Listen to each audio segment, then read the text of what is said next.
You're Locked on the New York Rangers, your daily podcast on the New York Rangers. Part of the Locked On Podcast Network, your team every day.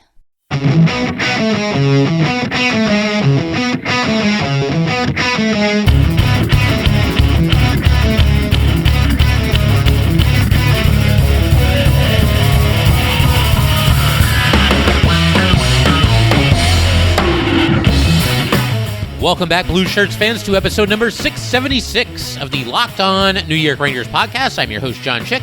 Just want to thank you guys, as always, for making Locked On New York Rangers your first listen every day. We are free and available on all platforms. That song you're hearing right now is, of course, Leave the Lights On from our good friends at Passafire. You can check those guys out anywhere you get your music. And today's episode of Locked On New York Rangers is brought to you by BetOnline. BetOnline has you covered this season with more props, odds, and lines than ever before. BetOnline, where the game starts. And the Rangers coming off of a disappointing 5-2 loss to the New Jersey Devils inside Madison Square Garden last night, Thursday night. They'll be back in action with the Devils once again tonight, Friday night, on the road.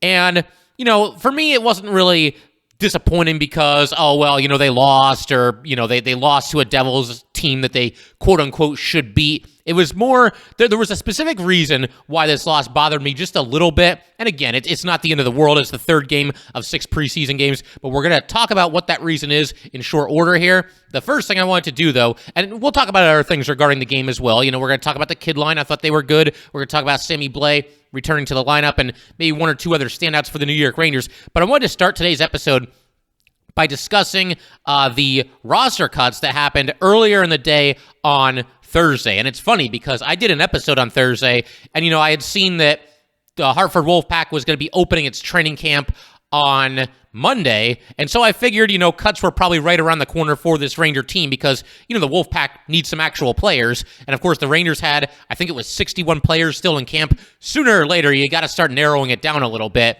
to the 20 they're going to be out there on opening night, and probably 22 if you count the 2 healthy scratches. Probably 2 healthy scratches. I don't think they would go with 3. But yeah, these are the 19 players. I'll just run through them real quick that were cut from the Ranger training camp, and there's not too many surprises. I would say of this whole group here, maybe 2 or 3 surprises tops, but to just run through the names real quick here. Talon Boyko, Easton Brodzinski. Easton Brodzinski, by the way, is the brother of Johnny Brodzinski. You got Cristiano DiGiacinto, Tanner Fritz, Parker Gahagen. Sorry, I don't know how to pronounce that. Dylan Garan, Zach Gutierrez, Luca Hano, Blake Hillman, Zach Jordan, Ryder Korzak, Ryan Lohan, Luke Martin, Matt Remp, Matthew Robertson, Austin Rushev, Hunter Skinner, Bobby Trivigno, and Alex Whelan. And for me, maybe just a couple of minor surprises here. To me, the one that was, I would call more than a minor surprise, I would just call it a surprise, would be Matthew Robertson. Because, coming into training camp here, we thought that he might have a little bit of a shot to claim the 6th and final defenseman spot. We figured he was going to be kind of in a battle with Zach Jones. And of course, the way the Rangers have been lining up at training camp and throughout the preseason, you start to realize that, Libor Hayek might be involved in that training camp battle as well. And in fact, now that Matthew Robertson has been cut from the Ranger camp, it would seem that it's probably going to be either Jones or Hayek out there to start the season on opening night. Fingers crossed from my point of view that it ends up being Zach Jones. But it is a little bit surprising. Again, Matthew Robertson, it certainly seemed like he was going to be involved in the competition, and instead he is basically removed from the competition just 2 games into the preseason, and he'll head to the Hartford Wolfpack. It's also possible that, the idea of Matthew Robertson potentially being the 6th defenseman on opening night, it's possible that that was a little bit more fan-created and media created, and hey, maybe even podcast host created as well. Maybe in the Rangers' minds, in the minds of Gerard Gallant and the coaching staff, maybe Matthew Robertson wasn't as close to really being involved in that competition as some of us were either led to believe or talked ourselves into believing. That's entirely possible as well. Look, it's also possible that Matthew Robertson, they just want to get him a little bit more seasoning on the Hartford Wolfpack. He'll probably be out there as part of that team's top pairing, and maybe he's the first guy that the Rangers call if there's any ineffectiveness this season or if there's an injury or whatever it might be. He might be the first guy that gets promoted back to the New York Rangers. So we'll see how it all shakes out, but I certainly was at least a little bit surprised to see Robertson on that list and cut so soon into the training camp and the preseason here. Another name that kind of stood out for me was Bobby Trivigno. Trivigno certainly was going to be a roster long shot at best, and it doesn't help players like Trivigno and really anybody else, these prospects or whoever it might be trying to crack the opening night roster. It does not help them the fact that, so many of the Ranger forward positions are spoken for. I mean, there's maybe 1 or 2 spots open tops. But, Trivigno, I thought he played well in the opener against the Islanders. He was very noticeable, very involved in the play, just kind of jumped off the screen whenever he was out there. The second game, the Rangers played against the Bruins, and the Rangers lost that game in overtime. Didn't notice Trivigno as much during that one, but part of the reason for that is because he was barely even on the ice in that game against the Bruins. He, in fact, had less ice time than any other player on the New York Rangers. When that game was all said and done, he was out there for a total of just 9 minutes and 55 seconds. The next fewest minutes for the Rangers was Will Cooley, and he was out there for 13:52. So I guess the writing was kind of on the wall. If you're only going to play somebody who's trying to make the team, if you're only going to play him for 9:55, then odds are probably that he's not going to be around for a whole lot longer, and he'll most likely be sent down to the Hartford Wolfpack, and that is indeed the case right now. But, an intriguing player, somebody that's had to, as he put it, basically fight an uphill battle his whole life. The smallest player on the ice almost every single game that he plays, but he's made it this far. He's at least gotten some preseason looks with the Rangers, and, an interesting player to track for sure. I mean, the size is always going to work against him. There's not really a whole lot you can do. If you're 5'6", you're 5'6". It is what it is. But kind of an underdog story and somebody that might be fun to root for. Besides that, nothing too surprising. I mean, maybe Hunter Skinner, a defenseman. He was a relatively high draft pick for the Rangers just a couple years ago, and I thought maybe he would stick around for a little bit longer. But, I mean, again, look at the defenseman corpse right now, and, you kind of see why he was probably sent down because there just doesn't appear to be a whole lot of room for him. Beyond that, though, I mean, was I super surprised to see any of these guys sent down? I mean, maybe Dylan Garand. When you consider that Lindbaum was out there, he was dressed for the game and played the third period against the Devils last night. But it's probably a case with Garand where they just want to get him ready to go, for his season rather than, keep him on the Rangers when he's not going to be on the team anyway. Maybe Ryder Korzak, a little bit of a surprise as well. Somebody that the Rangers seem to be high on, but he's cut from camp relatively early in the game here as well. Beyond that, though, again, there's nothing too jaw-dropping here. They got to narrow the list down, and these players have been cut, and we'll keep an eye on all the Ranger prospects throughout the season. We'll check back with them from time to time. And, that's something we do every year, and we'll continue to do it this season as well. We're going to turn our attention in just a second, though, to the 4-2 preseason loss to the New Jersey Devils, a game that, there was one thing that bothered me, and I'm going to explain what that was in just a second. There were also some positives to take out of this game as well, though. We're going to get into all that good stuff in just a second. But first, just want to let everybody know, today's episode of Locked On New York Rangers is brought to you by BetOnline.net. BetOnline.net is your number one source for football betting this season.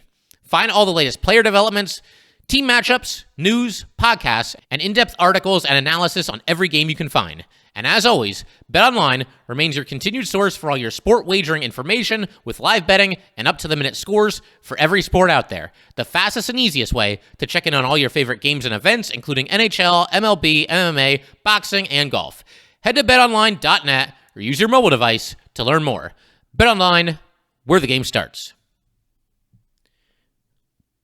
All right, just want to thank you guys, as always, for making Locked On New York Rangers your first listen every day. We are free and available on all platforms.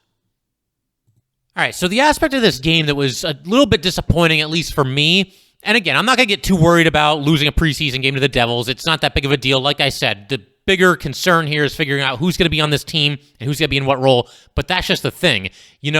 Yes, the Ranger A lineup was obviously not out there, even though there were some, pretty prominent players like Kreider, Mika, Fox and Lindgren were out there, Sammy Blais was out there, the kid line was out there. The biggest issue that I have, there just wasn't a whole lot of spirit or a whole lot of fight for the Rangers. And again, I understand that it's preseason hockey, so maybe that's to be somewhat expected to a point. But you got to remember here, the Rangers, half this lineup is probably not going to be on the ice for opening night, or at the very least, it's made up of guys that are facing a serious uphill battle to try to make the team. And when you consider that that's the case, you would have just expected, some more players to put a little bit better hockey on tape than they did last night. Nobody really distinguished themselves in any meaningful way as far as, the players that are trying to make this team, trying to make a good impression. Now, I also understand that, you look up and down this lineup here, and again, there's a lot of players that are simply not going to be out there on opening night. I mean, does anybody think that Adam Edstrom is going to be on the Rangers on opening night? He actually had a nice move in this game and gave himself a scoring chance, drove hard to the net, and put it just wide. But you get the idea. There's a lot of guys out there on the ice last night that are not going to be on this team on opening night. But there's an opportunity here, if you're one of these guys that is on the outside of the opening night roster looking in, there's an opportunity to distinguish yourself and to, play some good hockey and to make a favorable impression on the coaching staff. And if you do that, then you have to figure that it improves your standing within the organization and that you'll be one of the first couple guys called up if there's an incident where, there's some injuries to the Rangers or there's some underperformance, whatever it might be. And I just didn't see a whole lot of that in this game last night. And I do have to, I hate to even call it a call out because the term is not that strong, but Mika Zibanejad and Chris Kreider had kind of a quiet night. I realized that, the two of them linked up on a shorthanded goal, and more on that in a second as well. But for the most part, they just weren't really that noticeable. And I get it because, again, these are two established players in this league. It's not their first rodeo. These guys have both been in the NHL for a long time. And, there's an 82-game regular season in front of them, then however many playoff games as well. So I get it. You're not going to expect somebody like Chris Kreider or Mika Zibanejad to empty the tank in the third of 6 preseason games, last night against the Devils here. But the one thing that, again, just like a mini call out here that I have to kind of put at them is that they were out there with Sammy Blais. And if you look at the Rangers, the line combinations throughout the training camp here and also the way they lined up in this game last night, it's looking like, whether we like it or not, and there's some mixed feelings on this from different Ranger fans for sure, but it certainly seems like that top line has a very, very good chance on opening night of being Mika, centering Kreider, and Blais. And keep in mind, Sammy Blais has not played hockey since he was taken out by a dirty play early last season, tore his ACL. There were some rumors that maybe he'd get back for the playoffs. Didn't end up happening. But this is this guy's first taste of NHL hockey in about 11 months. And so you got to figure Sammy Blais was going to be up for this game. He was going to be ready to go. And I thought Blais played, decently well in this game as well. He certainly played physical, ended up with 4 hits. Only had 13 minutes and 31 seconds of ice time, so the Rangers didn't push him too far. But, Mika and Kreider, I just was kind of hoping that they would be into this game just a little bit more than they appeared to be, simply because, again, they're out there with Sammy Blais.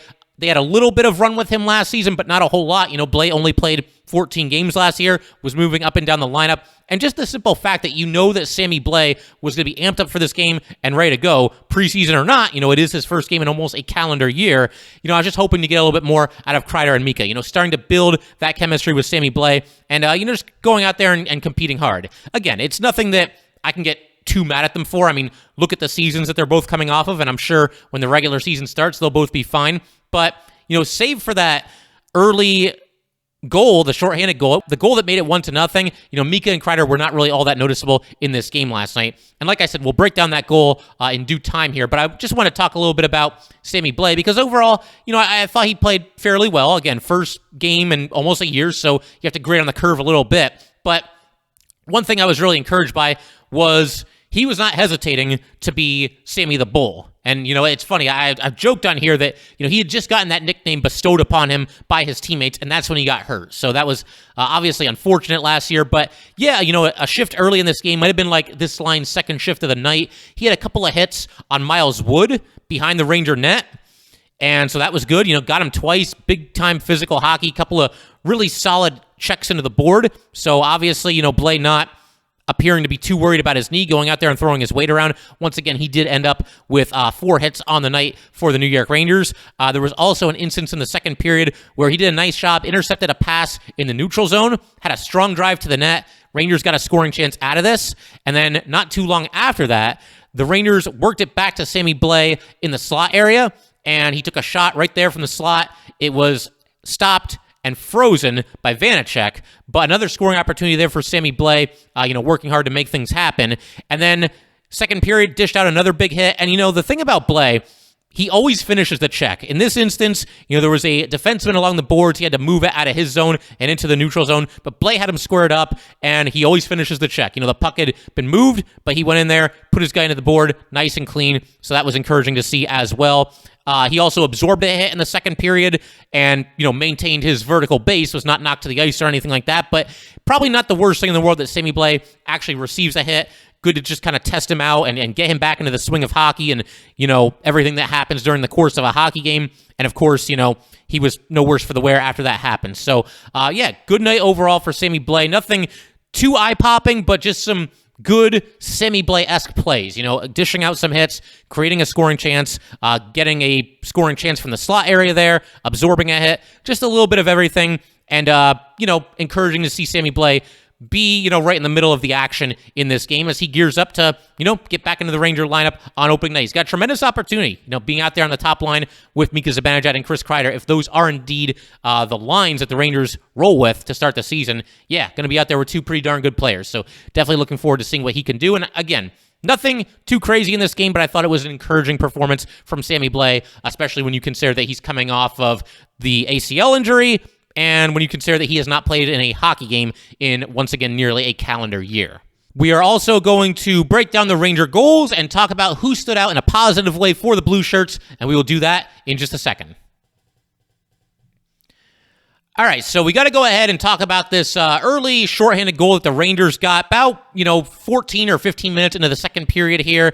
You had a situation where Igor Shesterkin actually got called for a tripping penalty, and I know that I wasn't the only Ranger fan holding my breath on this because, Lindgren tried to pass to Kodorenko. The puck was taken away. This is deep in the Ranger zone. The Devils get a scoring opportunity out of this. Igor comes out of his crease a little bit to, try to meet the scorer head on and ends up tripping him. Igor had his helmet knocked off, and then, unfortunately, a Devils player, he didn't do it on purpose, obviously, but he's down on the ice, and, he's moving his legs, and part of his skate actually hit Igor in the head, and this was the time where Igor had his helmet off. So a dangerous moment there, and obviously very, very thankful that Igor was okay and that nothing happened, after taking a skate to the head here. I don't think it was the blade. It looked more like it was the heel of the skate, and that's obviously a good thing. I mean, I'm sure that doesn't feel good either, but better than having the blade, making contact with the face or the head area. Don't even want to think about that. Obviously, from a human perspective, but also, the fact that Igor Shesterkin's a pretty important player for the New York Rangers. So,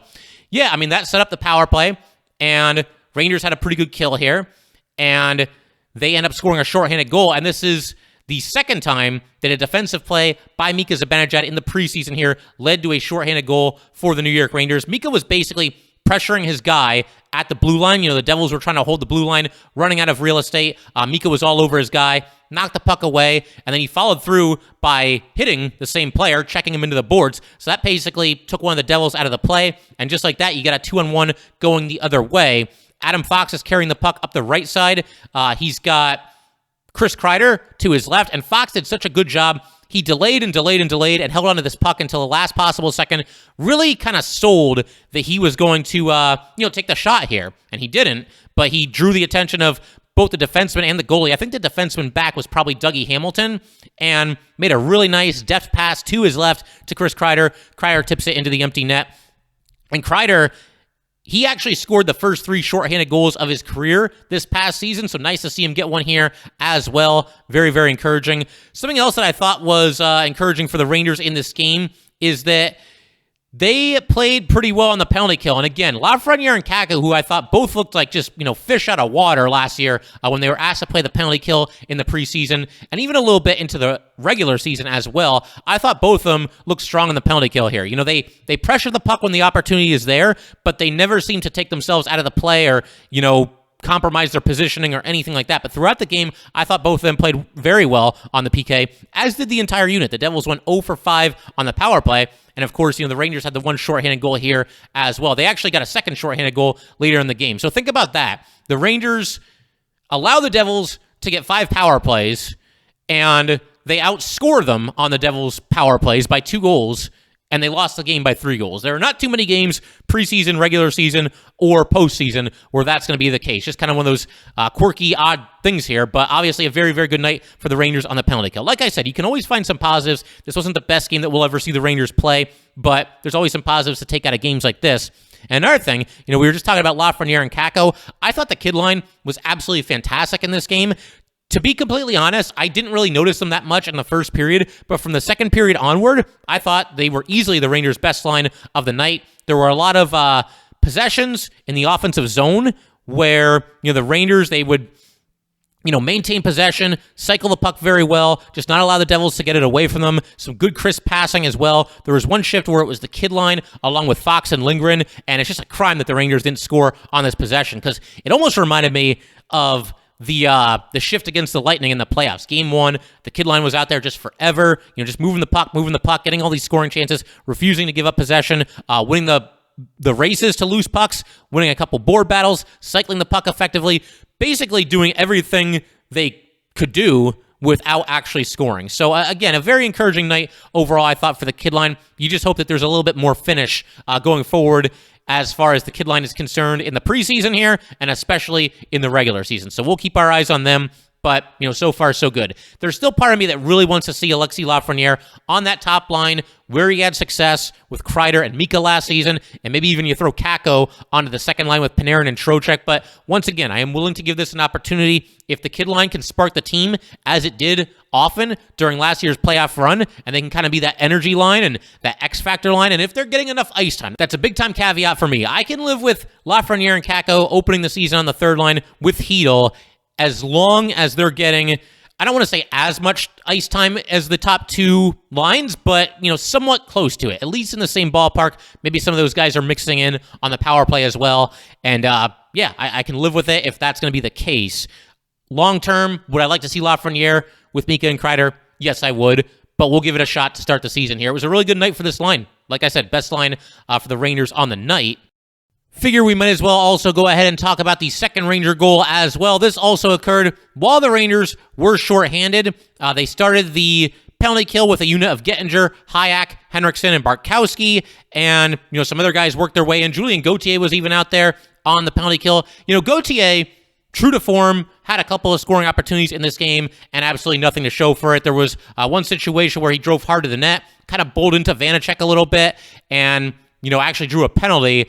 They took a look at this to see if the puck had gone into the net before the net was off its moorings. And actually, the puck can go into the net after the net is off its moorings and still count if they determine that it wouldn't have affected the play one way or another. But obviously, that goal did not end up counting. But I don't know. It's just kind of more the same with Gauthier. He gets close at times, never really ends up scoring, and somebody that certainly also facing an uphill battle to be out there on opening night. But then later in this penalty kill, Alexis Lafreniere, basically just an outstanding individual effort here.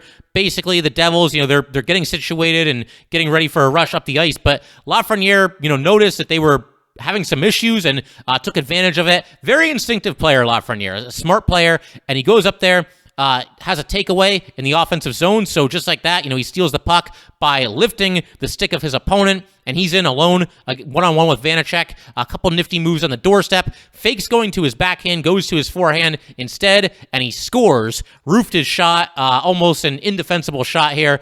Just a great individual effort, like I said, and a shorthanded goal for Alexis Lafreniere. Like I said, I do think Lafreniere and Kakko look a heck of a lot better killing penalties right now this season than they did it all last season. They look a lot more comfortable, a lot more confident. You can chalk that up to just another year of experience in the NHL. Maybe it's good coaching as well. But, for me at least, it looks like night and day because they experimented with this a little bit last season, didn't last very long, and I don't think they did any penalty killing, once the regular season was really underway. Maybe a little bit in the first couple of games, but down the stretch, certainly those two were not out there on the PK. But hey, it never hurts to have more guys that are capable of filling in different roles. And obviously, if Kakko and Lafreniere, if the Rangers can go to them on the PK from time to time, that's good as well. We'll see if they actually get any PK time once the season starts, because obviously then the Rangers, everybody will be dressed and they'll be out there with their A lineup, so they may not play that much. But I'm very encouraged by what I'm seeing from each of them on the PK.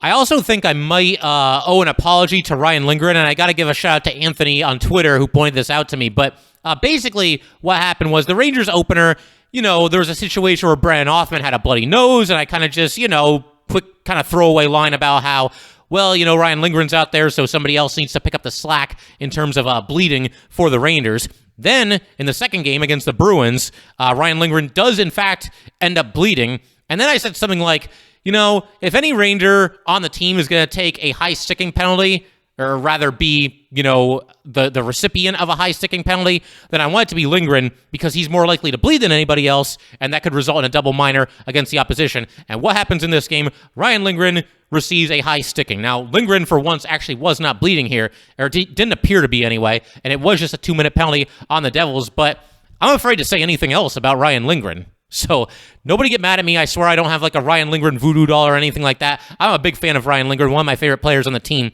Maybe I'll try this. Maybe, I think it would be great to see Ryan Lindgren score a goal in the next game. Let's see what happens. Let's see what happens the next time Ryan Lindgren is out there. As far as the Devil goals are concerned, there were a couple of instances where I think, they were kind of a little bit out of nowhere, and maybe the Rangers got a little bit flat-footed. You had the equalizing goal by Miles Wood. This occurred in the first period, getting pretty late into the first period there. And Lafreniere had just had a scoring opportunity in deep, put a backhand shot on the net, and the Devils corralled the puck, quickly moved it through the neutral zone, a long pass from Hamilton to Wood. Wood goes in, and Bartkowski basically just got toasted on this play. He's with the Rangers on a PTO, so that's not the most encouraging sign for him. Obviously he's probably facing an uphill battle to make this. I mean, he's definitely facing an uphill battle to make this team, and that play not going to bode well for him because he basically just got burnt and couldn't catch up to Wood, and Wood scores the equalizer to make it 1-1. Dougie Hamilton scored a goal to make it 2-1 just 41 seconds after this. Devils won a board battle in the corner and, worked the puck into the left circle to Hamilton. Hamilton took a quick wrist shot and beat Igor Shesterkin. It's one that Igor's usually going to stop. But I will say, this is a case of the Rangers basically just getting outworked on this play. My favorite goal, I love the highlight reel goals and the stuff that Artemi Panarin and Mika Zibanejad can pull off on a nightly basis. I'm just in awe of what those guys can do on a hockey rink. But my favorite kind of goal will always be the one where my team just simply outworks the other team and they just want it a little bit more. They want possession of the puck a little bit more, and they just make it happen that way. And that will also always be my most hated goal to give up, and that's what happened here. The Devils just outworked the Rangers on this play. Hamilton converts, and they go up 2-1. I thought the Devils just had an extra gear than the Rangers did in this one, and I think part of the reason for that could be that, and I've talked about this before, I don't know if I've ever actually mentioned this on the podcast, but there's always this debate about, how important is the preseason? Is it important to win games? I think it's more important for teams coming off of bad seasons to win games in the preseason than it is for teams coming off of good seasons. The Rangers are going to be fine. They had a great run in the playoffs last year. Of course, it's always nice to win these games. But for the Devils, they just got off to such a nightmarish start last season and had a bad season just as a whole. And they are now 3-0 in the preseason. And I just think for a team like that, they're going to come out and compete a little bit harder in the preseason than a team coming off of, either a Stanley Cup win or a trip to the Eastern Conference Final, a good season, whatever it might be. But yeah, the Devils, like I said, they had a gear in this game that the Rangers did not have. It's not going to concern me too much. It will concern me if we see this in the regular season when these two teams play each other, because the Devils have played the Rangers tough over these past couple of seasons, despite not being a very good team, frankly. But yeah, if the Devils have this extra gear against the Rangers in the regular season, I'm going to be pretty upset about that. It's not going to bother me too much here in the preseason. But as far as the other two Devils goals, not counting the empty netter at the end, you had Bashin scoring from a pretty tough angle and just a good shot, maybe caught Igor by surprise a little bit, maybe anticipating the pass. Bashin shot instead, made it 3-1. You also had Tatar. About 6 minutes into the third period, he scored to make it 4-1. Actually got around Adam Fox here and beat Lindbaum to the blocker side. And so that made it 4-1. Lafreniere cuts it to 4-2. The Rangers pull their goalie. Eric Hollis scores 5-2, and that's pretty much that. And again, a little bit of a disappointing performance by the Rangers, but is it something that's going to make me panic or anything like that? Not even close. It's the preseason. Like I said, I think the Devils, they were geared up for this game just a little bit more than the Rangers were, and obviously neither team is going with its A lineup. So, turn the page, move on. The Rangers play the Devils again Friday night tonight. Definitely looking forward to that one as well. We will be back here to talk about that in our next episode. We will also, at some point in the near future here, talk about potential alternate captains for the New York Rangers. Apparently, this is still a debate that is ongoing among the coaching staff, so obviously we'll keep our eyes on that battle as well. And the only other thing I wanted to mention, we have our Locked On New York Rangers Fantasy Hockey Draft. It is slated for Sunday night at 8:30 p.m. Eastern Time. So mark your calendar, set a reminder, do whatever you got to do. But that will do it for today, guys. Once again, if you'd like to get in touch with this podcast, please send an email to lockedonnyrangers@gmail.com. Once again, that is lockedonnyrangers@gmail.com. And definitely give us a follow on Twitter as well at LO_NY_Rangers. Once again, that is at LO_NY_Rangers. And definitely subscribe to Locked On New York Rangers YouTube channel. Thanks again, guys. I'll see you next time. Thanks for making Locked On New York Rangers your first listen every day. Now make your second listen Locked On NHL. Locked On experts give you a daily 30-minute podcast on all things NHL all year long. Stay up to date on everything in the hockey world. Locked On NHL, your daily 30-minute NHL podcast.